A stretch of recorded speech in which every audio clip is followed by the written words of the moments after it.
একটা কবিতা যদি শুনি আপনার। নিশ্চয়ই, কারণ পৃথিবীর তাপমাত্রা বেড়েছে, আমরা অস্থির হয়ে পড়ছি। এখনো বসন্ত, তার মধ্যে তীব্র রৌদ্র দুপুরে আমাদেরকে ভীষণভাবে কষ্ট দিচ্ছে।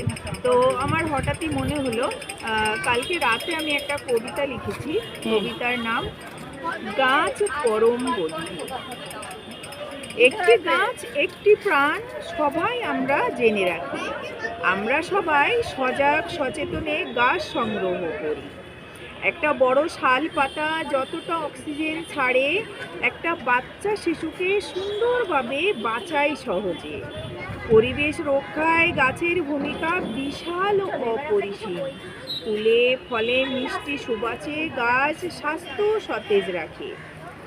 ফুলের থাকে কীটপতঙ্গ ঘ্রাণ গ্রহণ করবে সাবধানে। ফুল বাগানে আসে প্রজাপতি ভ্রমর জল ফড়িং। মন ভরবে চোখ জোড়াবে গাছের প্রাণ রক্ষা পেলে।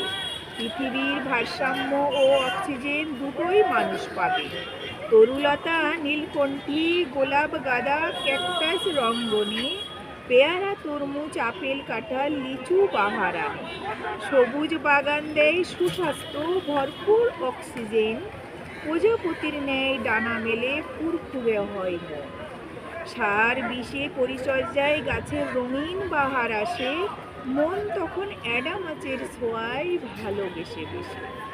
বনৌষধি সবজি ফলমূল ফার্নিচারের সংগ্রহ মেলে, রৌদ্র তাপ ছায়া করে মাটি সিক্ত করে বৃষ্টি আনে গাছ। সন্তান সম গাছ কাটলে তাপমাত্রা ক্রমে বৃদ্ধি পাবে। বরফ গলবে, পৃথিবীর ভারসাম্যহীন ধ্বংসপ্রাপ্ত হবে। পৃথিবী আর গাছের মাঝে সন্তান তুল্য সম্পর্ক। দুপুরে গাছে জল দিলে জৈবিক বিষক্রিয়া হবে।